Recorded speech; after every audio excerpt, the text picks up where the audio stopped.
The desert evening was settling into its quiet amber glow when the raiders made the mistake that would echo across the canyon. Walls for generations, they took Ayanna, a young Apache healer whose courage and wisdom were known well beyond her valley.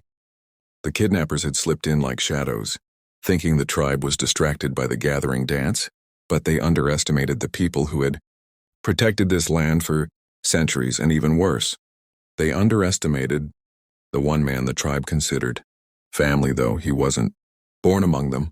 Jonah Reyes, the gunslinger whispered about from Texas to New Mexico.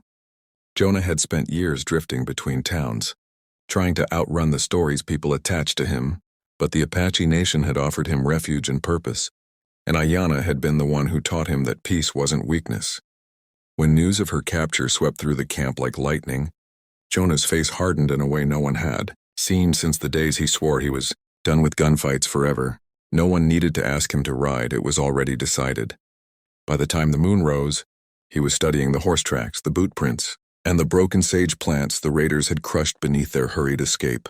He moved silently yet swiftly, driven by a calm fury, the kind that comes from knowing that some lines, especially when they involve the innocent, cannot be crossed without consequence.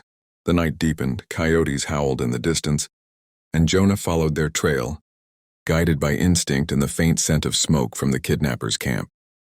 He imagined Ayanna keeping her courage, not letting fear break her spirit, and that thought sharpened his focus. As he rode, memories flickered, Ayanna handing him herbs after injuries, calming him after nightmares of old gunfights, reminding him that a man did not have to be his past. The desert wind picked up, carrying warnings only he seemed to understand. Jonah didn't stop, didn't blink, didn't bend.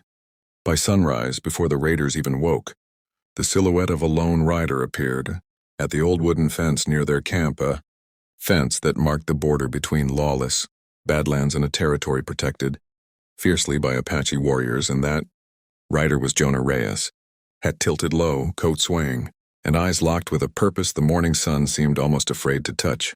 And in the stillness of dawn, the raiders were about to learn what every outlaw who crossed Jonah's path eventually learned. There are some people you can threaten, some lands you can trespass, but there are some women you never steal, unless you're ready to face the storm coming for you. And viewers, if you're ready to ride deeper into this story, make sure to subscribe to the channel. For the full saga, the sun spilled over the rocks like molten gold as Jonah's shadow stretched. Along the fence, the boards worn smooth by decades of desert storms and the hooves of passing horses. The raiders stumbled out of their tents, startled, confusion turning quickly into fear as they recognized the man waiting calmly for them. Jonah didn't shout. He didn't make threats. He simply raised his head and looked each of them in the eyes, a quiet warning settling over the camp like dust before a storm. Inside a nearby wagon, Ayanna heard the strange silence that followed. Too still, too tense, and she knew Jonah had come for her. Her hands, tied but steady, tightened with hope because she had seen Jonah face danger with a kind of certainty that made even seasoned warriors step back. She whispered a small prayer, not for herself, but for the men who had brought this upon themselves. As the raiders scrambled for their rifles, Jonah dismounted with slow precision, his boots touching the earth like thunder waiting to roll. He walked toward the fence, rested one hand on the rough wood, and spoke in a voice low enough to freeze the wind. He told them there was still time to do the right thing. Return, Ayanna unharmed, and leave Apache lands forever. The leader laughed, boasting about having numbers. Jonah simply replied that numbers didn't matter when the sun had risen on a promise, and he had made one: bring Ayanna home.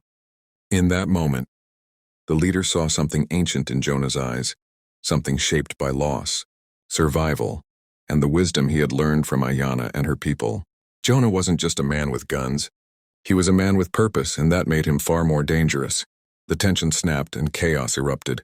But Jonah moved with the calm rhythm of someone who understood both mercy and justice. He warned, he disarmed, he defended, but never with cruelty, only necessity. Ayanna, freed in the confusion, emerged from the wagon and called out that enough had been done. Her voice, strong and steady, stopped Jonah mid-stride and reminded the raiders that Apache strength wasn't just in warriors. It lived in its women, its healers, its heart. With Ayanna safe, Jonah helped her onto his horse, ensuring she was protected before turning back to the raiders, who now stood humbled. He told them this land would welcome travelers, but never thieves. And as the two rode back toward the valley, the desert wind carried a new legend, not of revenge, but of honor, of a woman whose courage shaped the dawn, and a gunslinger who guarded her like the horizon guards the sun. And if you want more powerful stories like this one, don't forget to subscribe to the channel. Your support brings the next adventure to life.